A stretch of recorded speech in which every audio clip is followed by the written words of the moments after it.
하나님 말씀 마가복음 9장 30절부터 32절입니다.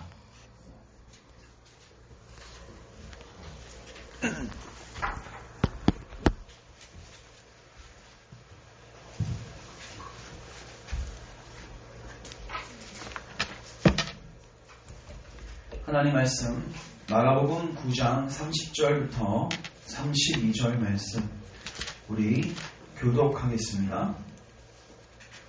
그곳을 떠나 갈릴리 가운데로 지날새 예수께서 아무에게도 알리고자 아니하시니 이는 제자들을 가르치시며 또 인자가 사람들을 넘겨져 죽이려 하고 죽은 지 3일을 살아나리라는 것을 말씀하셨기 때문이다. 같이 읽습니다.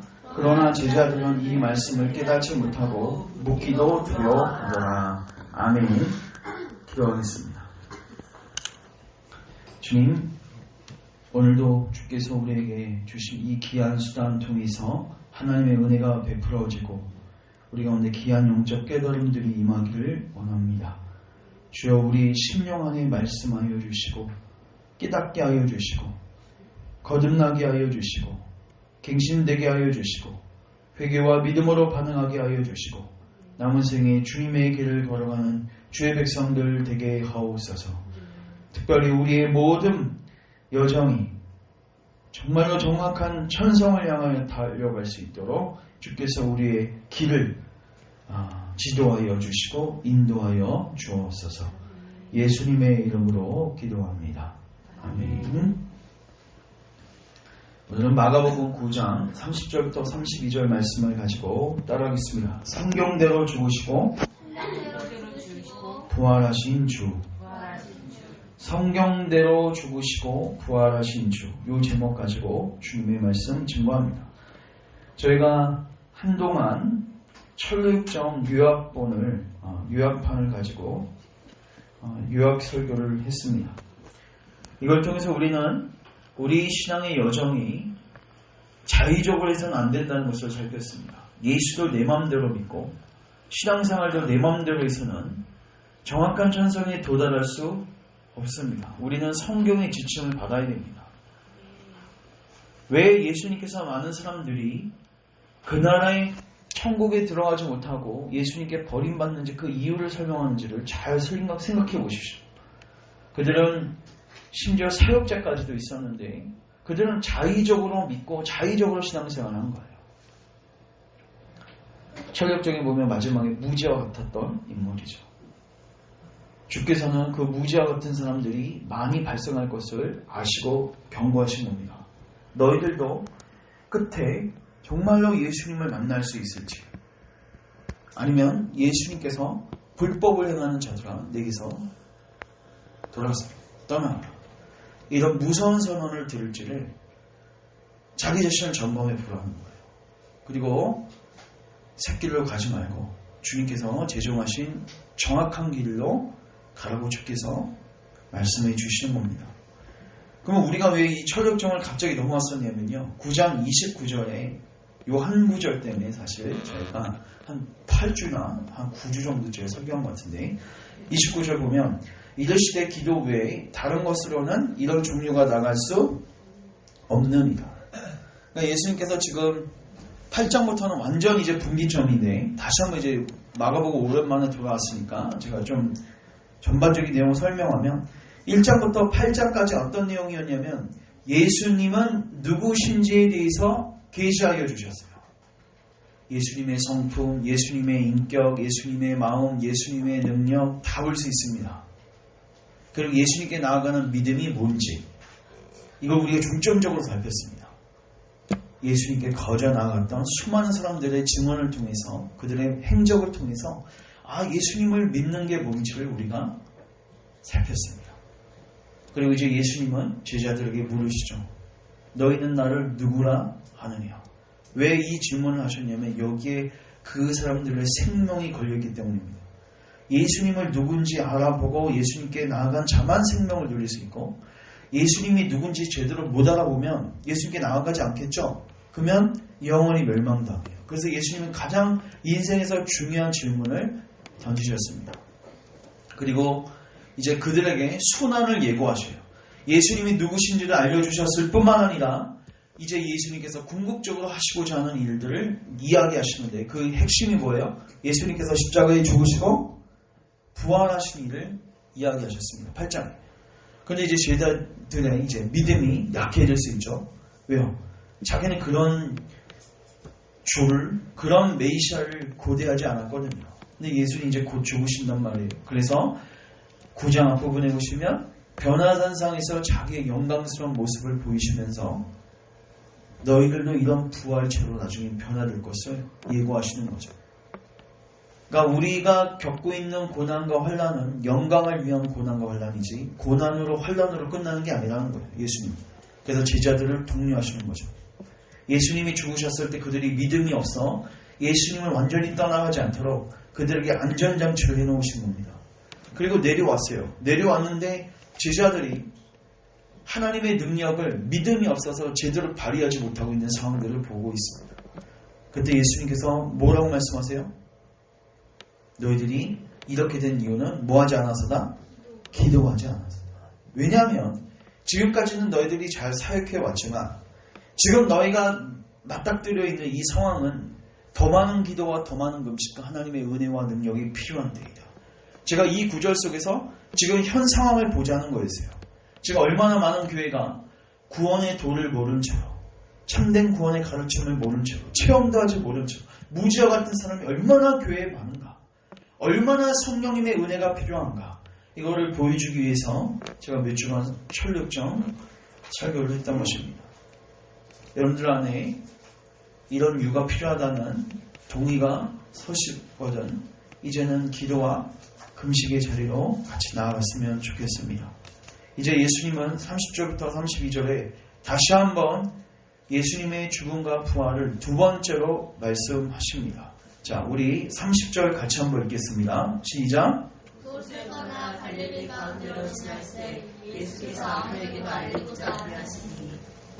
자, 이제 그곳을 떠났어요. 이제 갈릴리 가운데로 지나가시는데 예수님이 아무에게도 알리고자 아니하셨어요. 뭐를 알리고자 아니하셨어요? 자기가 여기를 지나가고 있는 거예요.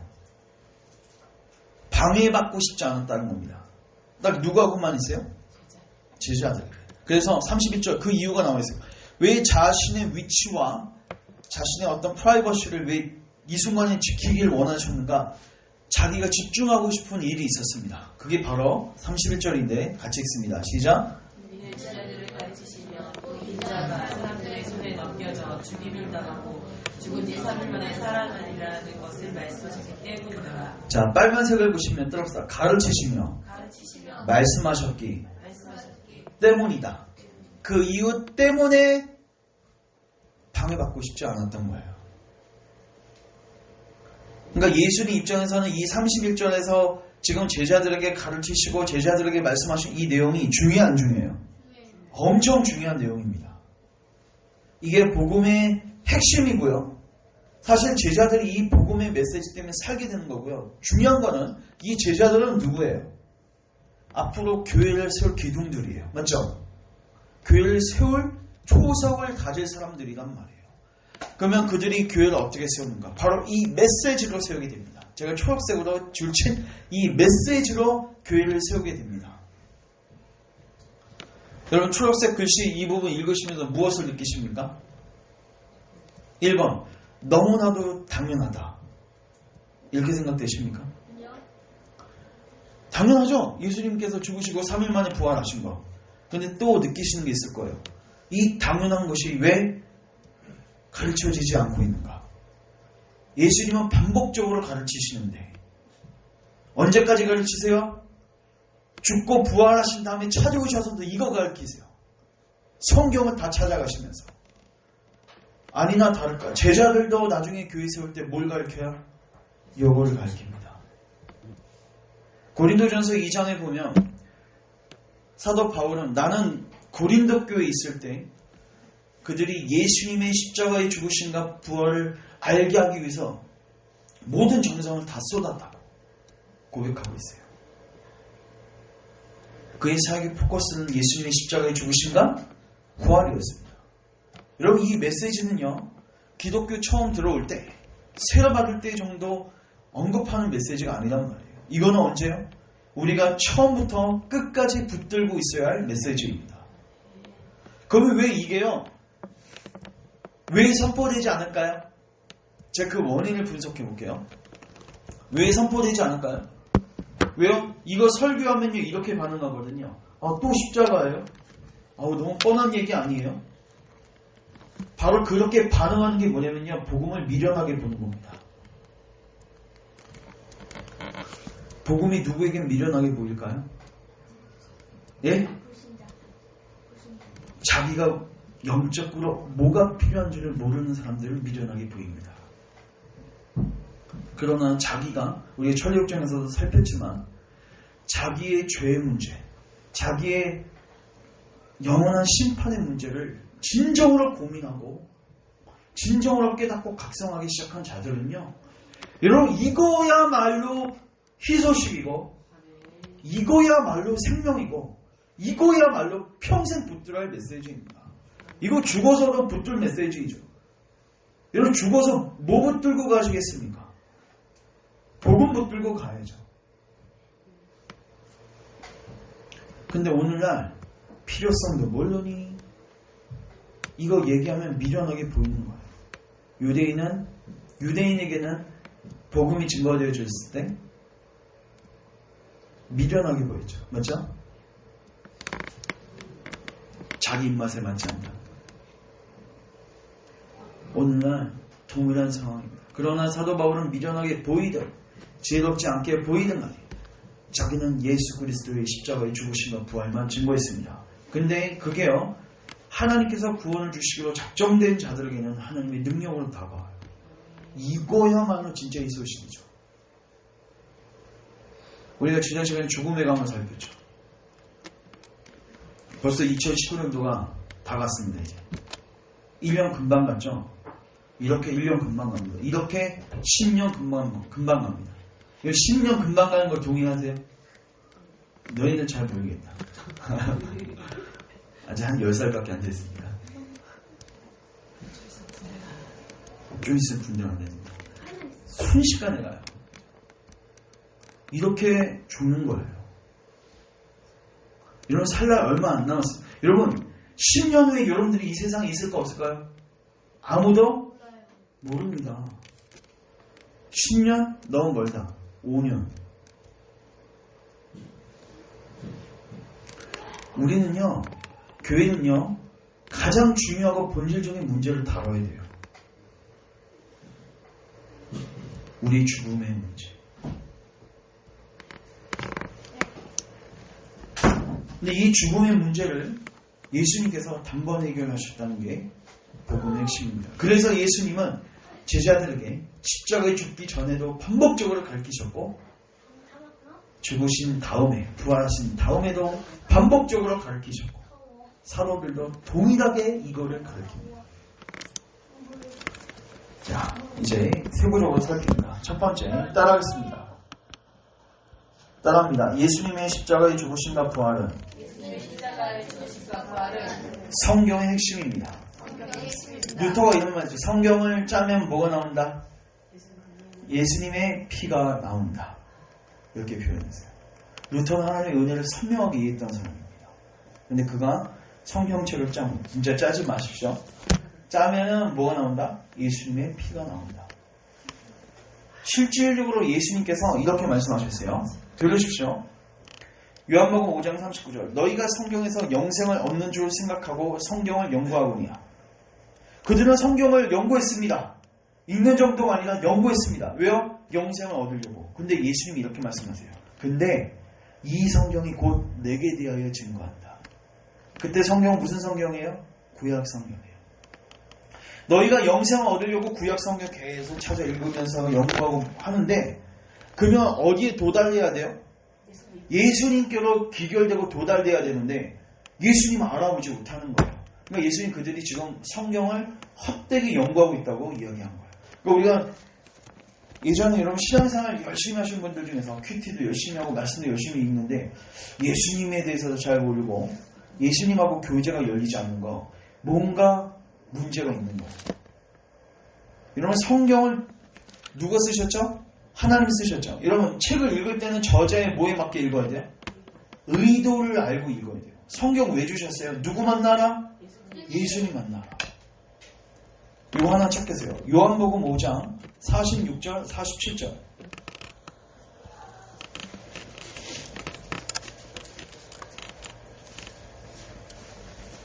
앞에도 띄었습니다.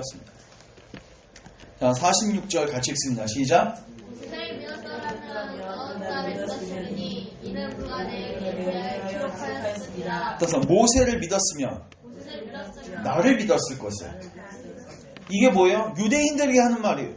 야, 너희가 늘 모세 하고 있는데 그들은 창세기, 출애굽기, 레위기, 민수기, 신명기 이 누가 썼죠? 5권? 모세가 썼죠. 그래서 모세 오경이라고 하는데 이 5권을 넘은 사람이 있어요. 암송도 하고. 근데 니네가 정말 모세를 믿는 거 맞냐?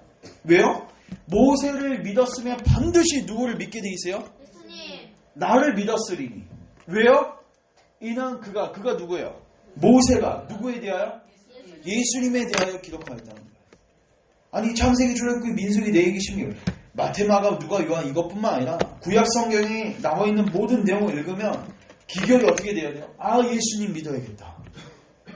근데 예수님을 안 믿어. 그 말은 뭐야? 너는 모세의 글도 믿지 않는 거야. 이거 그들에겐 굉장히 모독이었습니다. 47절. 그러나 그의 글도 뭐한다? 믿지 않는다고 결론 내리셔요. 여러분 구약 성경 믿지 않으면 신약 성경 못 믿어요. 성경이 같이 갑니다. 하나 더 찾습니다. 고린도전서 15장. 제가 오늘 조금 많이 찾을 거예요.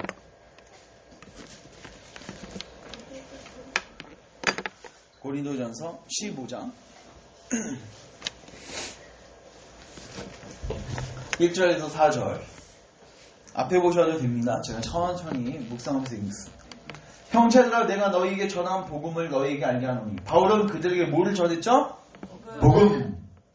자, 이는 너희가 뭐 한 것이요? 여러분, 복음은 새로운 게 아닙니다. 여러분, 그러니까 여러분 그 주변에서 성경 공부하시다가 어우 되게 신선하다 그러면은 그거 뭐예요? 거짓일 확률이 높습니다. 성경은 옛적 길로 돌아가라고 했지 새로운 길로 가라고 하지 않습니다. 복음은요, 우리가 뭐 하는 거예요? 만들어낸 게 아니라 받은 겁니다. 그러면 사도들도 주께로부터 받은 겁니다.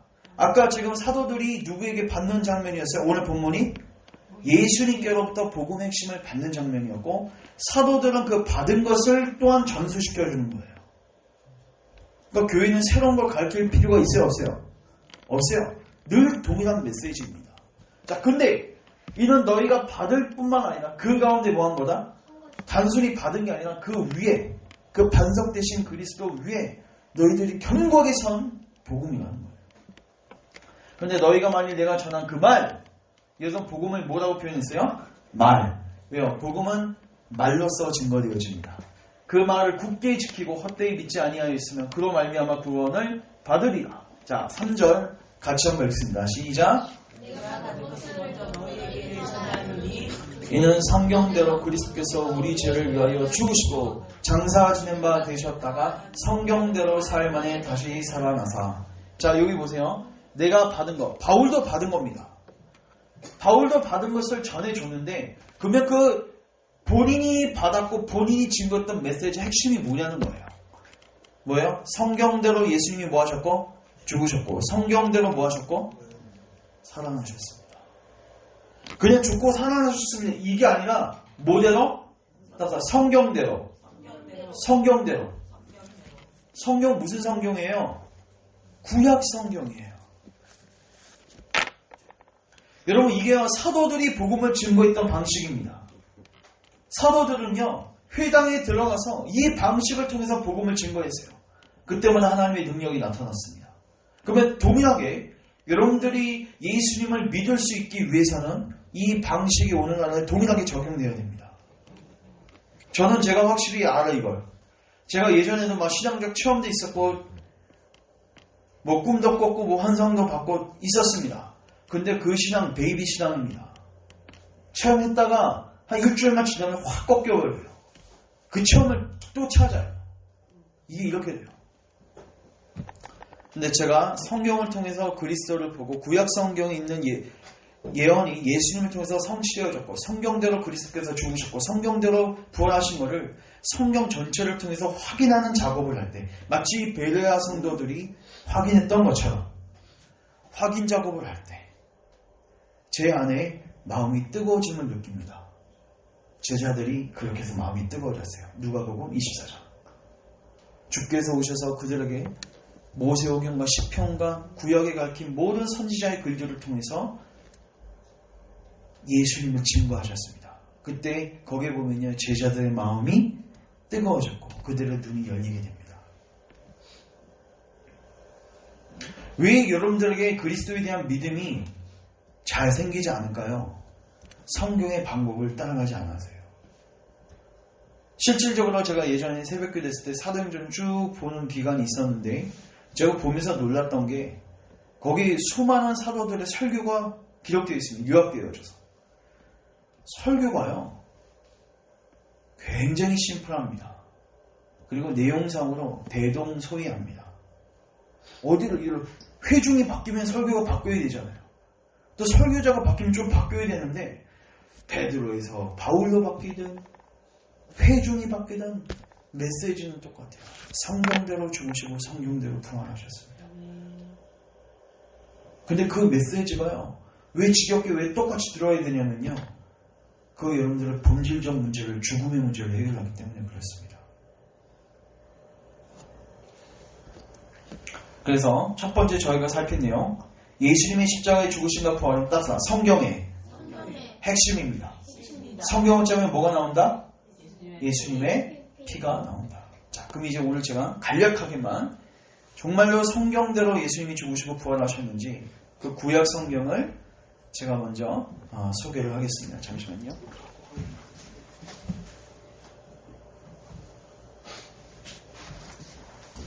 다 찾을 수는 없고요. 먼저 들으십시오. 그냥 이사야서 7장 14절 되면요. 이런 구절이 있습니다. 처녀가 잉태하여 아들을 낳을 것이요 그 이름을 임마누엘이라 하리라. 누가 잉태한대요? 처녀가. 누구에 대한 예언이죠? 예수님에 대한 예언입니다. 우리가 신앙 고백에서 동정녀 마리아에게 나셨고 이 고백은 바로 이 말씀에 대한 예수님에 대한 성취를 고백하는 거예요. 자, 예수님은 탄생부터가 구약 성경대로 오셨습니다. 그 다음에 예수님께서는 수많은 공생의 사역을 하신 다음에 이제 십자가에 죽고 십자가에서 고난을 당하시는데 자, 이 모든 내용은 이사야서에 기록이 되어 있습니다. 자, 이사야서 53장 한번 가보겠습니다. 이사야서 53장.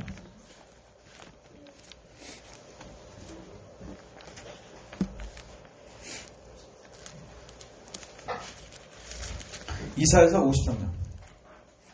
이사야는 예수님 오시기 전에 한 800년, 7, 800년 전의 인물입니다. 그러면 말이 7, 800년이지 생각해 보십시오. 100년이 지나면 뭐 강산이 바뀌는데 800년 전에 정확한 보십시오. 5절 4절부터 보십시오. 그는 실로 우리의 질고를 치고 우리의 슬픔을 당할거늘 우리는 생각하기를 그는 징벌을 받아 하나님께 마지막 고난을 당한다 했노라. 이게 그 당시에 예수님 죽이면서 군중들이 가졌던 생각입니다. 그들 누구도 예수님 우리 죄를 위해서 죽으셨다고 생각하지 않았습니다. 하나님께서 그를 뭐 하셨다? 징벌하셨다고 생각했어요. 나무에 달린 자는 뭐 받는 자예요? 저주받는 자이니까. 맞죠? 근데 5절 보면요. 그가 어떻게 고통받을지를 그 묘사를 정확하게 하고 있어요. 우리 이미 신약 성경에서 봤으니까 너무 당연한 얘기지만 이게 800년 전에 예언이 됐단 말이에요. 자, 5절 같이 읽습니다. 시작. 그가 찔림을 우리의 험날 때문이요 그가 상함은 우리의 죄악 때문이라. 그가 징계를 받음으로 우리의 평화를 누리고 그가 지지에 맞음으로 우리도 나음을 받았도다. 따라서 찔림, 채찍. 정확하게 예수님의 고난의 모습을 정확하게 묘사하고 있어요. 채찍을 맞으시고 찔림을 당하시고. 6절 우리는 다 양 같아서 그를 행하여 각기 제 길로 갔거늘 여호와께서는 우리 모두의 죄악을 그에게 담당시키셨도다. 아멘. 여러분, 예수님의 죽음이 우연입니까? 그럼 이걸 확인하셔야 돼요. 예수님은 우연히 혹은 인간이 만들어낸 구원의 방식이 아닙니다. 예수님은 처음부터 누가 계획하신 거예요? 이걸 여러분 확인하시는 거예요. 자, 하나 더 있습니다. 그 밑에 보시면 9절 같이 한번 읽겠습니다. 시작. 그의 입에 거짓이 없었으나 그의 믿음이 있었으며 그가 죽음의 부자와 함께 있었다. 자, 그의 무덤이 누구와 함께 있고? 악인들, 즉 악인들의 무덤 속에 같이 있었죠. 맞죠? 근데요, 그가 죽은 후에 누구와 함께 있었대요? 부자. 이게 무슨 말이에요? 아리마대 요셉. 예수님의 시체를 누가 가져가죠? 아리마대 요셉. 성경은 그를 뭐라고 표현합니까? 부자라고 표현합니다. 부자 아리마대 요셉이 예수님의 시체를 가져다가 시체를 닦고 장사 지냅니다. 누구에게 의해서 장사될지까지도 여기 뭐 되어 있어요? 정확하게 예언되어 있어요. 몇백 년 전에? 7, 800년 전. 자, 시편 22편 가보세요. 기회가 되시면 시편 22편은요, 여러분들이 한번 정말로 디테일하게 한번 읽어보십시오. 자, 22편 보면요, 자, 누구의 시라고 되어 있어요? 다윗의 시. 자, 근데 다윗이요, 자기의 힘든과 어려운 상황들을 하나님께 하소연하면서 쓴 시예요. 맞죠? 근데요, 읽어보면요, 이게 다윗인지 예수님인지 분간이 안 돼요. 뭐예요? 하나님께서는요, 다윗을 예수님의 예표로 쓰신 거예요. 그래서 다윗을 그 어려운 환경에 넣으면서 예수님이 하시던 말, 예수님이 당하던 고난을 그가 간접적으로 체험하게 하시고 그를 통해서 예수님을 예언하게 하십니다. 얼마나 정확한지 보십시오. 자, 1절 같이 읽습니다. 시작. 내 하나님이여 어찌 나를 버리셨나이까. 자, 누가 하신 말이에요? 예수님이 하신 말이에요. 자, 이제 쭉 내려가셔서 14절, 15절 같이 읽습니다. 시작. 나는 물같이 쏟아졌으며 내 모든 뼈는 어그러졌으며 내 마음은 밀랍 같아서 내 속에서 녹았으며 내 힘이 말라 질그릇 조각 같고 내 혀가 입천장에 붙었나이다. 주께서 또 나를 죽음의 진토 속에 두셨나이다. 여기 보면 물같이 쏟아졌어요. 뭐가 쏟아졌어요? 예수님의 피. 그 다음에 혀가 입천장에 붙었나이다. 이게 무슨 말이에요? 예수님께서 마지막에 갈증을 해소하시거든요. 호소하시거든요. 맞죠? 그래서 그 신포도주를 먹으면 해흉을 예수님께 갖다 대죠. 그럼 딱 먹는데 이제 입맛이 안 맞으니까 이제 탁 뱉는데, 예수님께서 십자가에서 하신 일 중에 하나가 뭐냐면 우리 인류가 짊어질 모든 목마름을 예수님 거기서 다 감당하신 거예요. 맞죠? 근데 이거에 대한 묘사가 여기 정확하게 남아있는 거죠. 자, 16절 같이 읽습니다. 시작.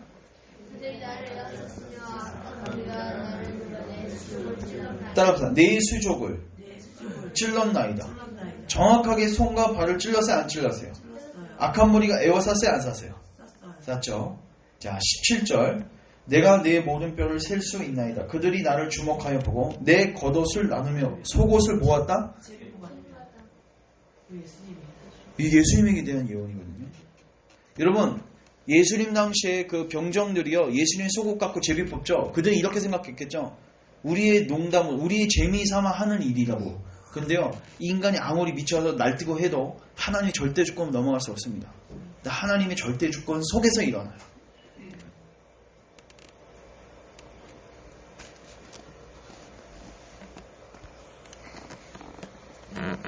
자, 18절 읽었죠?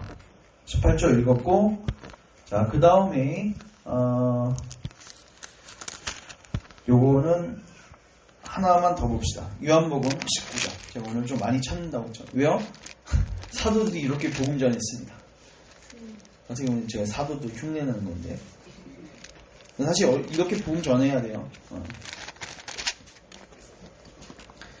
19장 33절 34절.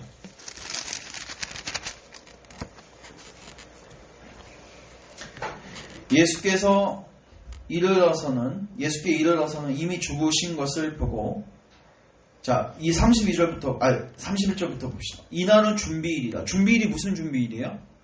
안식일 준비. 안식일 전날을 우리가 뭐라고 해요? 준비일이라고 해요. 그러면 안식일이 올 때는 빨리 청소해야 돼, 안 청소해야 돼요? 시체를 빨리 치워버려야 된단 말이에요. 근데 늦게 죽으면 이게 안 되는 거예요. 그러니까 빨리 죽여가지고 어떻게 해야 돼요?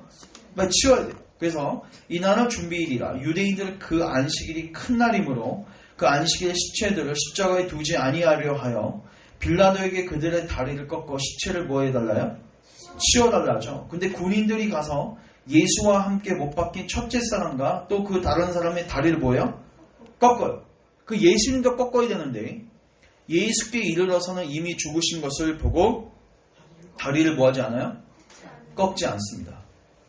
이게 왜 기록되어 있는가? 여러분요, 놀랍게도 예수님께서, 구약 성경에서요, 하나님께서 유월절을 명하시고 유월절 양을요 절대로 다리를 꺾지 말라고 하셨어요. 그들은 그게 무슨 의미인지 몰랐습니다. 예수님이 이렇게 죽으신 거를 보기 전까지는요. 그들은 그냥 의무적으로, 문자적으로 지켰겠죠. 뼈를 꺾으면 된다, 안 된다? 이게 무슨 신학적 의미가 있는지 몰랐습니다. 근데 예수님이 이 죽으시는 모습을 보고 뭘 알게 되었어요? 야, 예수님은 누구시다? 유월절 어린 양이시다.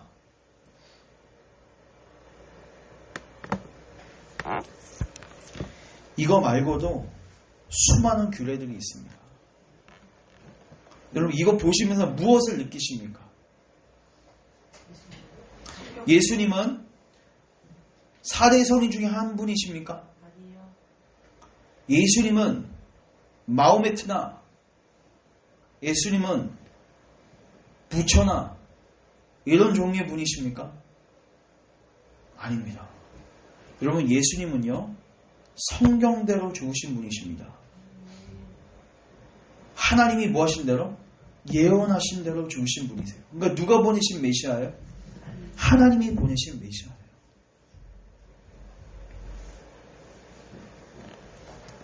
이제 예수님의 부활. 자, 시편 16편 가겠습니다. 부활은 한 구절만 찾겠습니다.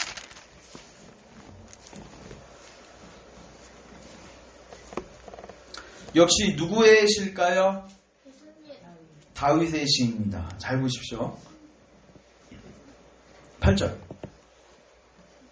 내가 여호와를 항상 내 앞에 모시며 그가 나의 오른쪽에 계심으로 내가 흔들리지 아니하리로다. 이러므로 나의 마음이 뭐하고? 기쁘고 나의 영도 즐거워하며 내 육체도 완전히 살리니 이는 주께서 내 영혼을 어디에? 스월에 버리지 아니하실 것이며 주의 거룩한 자를 멸망시키지 않을 것임이니이다. 11절 같이 읽습니다. 주께서 생명의 길을 내게 보이시니 주의 앞에서 충만한 기쁨이 있고 주의 오른쪽에는 영원한 즐거움이 있나이다. 자, 다윗이 기뻐하죠. 하나님이 나를 스월에 버리지 아니하실 것이다. 나를 멸망시키시지 않을 것이다. 근데요, 베드로가 이거 설교할 때 어떻게 설교하는지 아세요? 이렇게 설교해요. 다윗 무덤을 다 언급하면서 다윗 죽었냐 안 죽었냐? 죽었지. 이거 다윗에 대한 거 아니야. 왜요? 다윗은 죽었거든요. 이거 누구에 대한 예언이다? 예수님에 대한 예언이다. 사도행전에 나와 있습니다.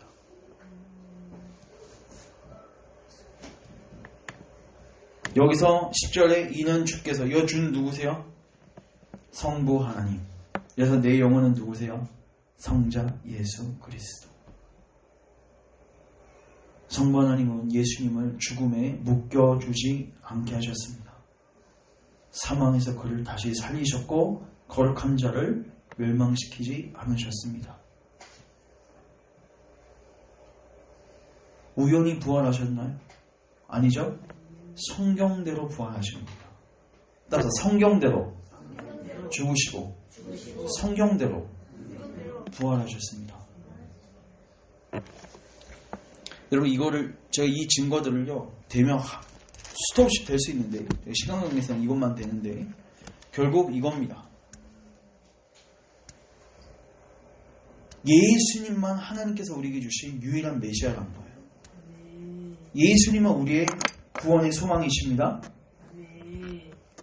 여러분 왜 많은 사람들이 예수님의 이름을 듣지만 왜 믿음이 생기지 않는가? 복음이 이렇게 증거하지 않기 때문입니다. 우리는 어떻게 증거하죠? 예수님 믿으세요. 그러면 구원받아요. 그 여러분 믿음이 생깁니까? 뭐하고 똑같은지 아세요? 여러분 나를 믿으십시오. 이거랑 똑같은 거예요. 그 사람이 누군지도 알지 못하는데 뭘 믿겠습니까?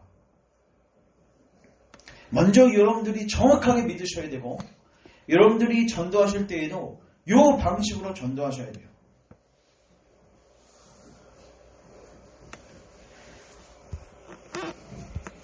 마지막으로 이제 사도들이 예수님께서 친히 어떻게 그들을 마지막 교육시키신지 요것만 보고 이제 정리합니다. 누가복음 24장 한번 가보죠.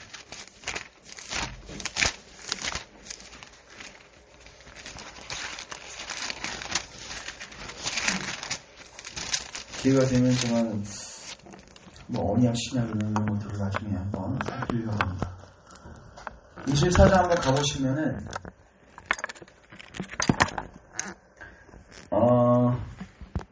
25절 보세요. 17절부터 봅시다.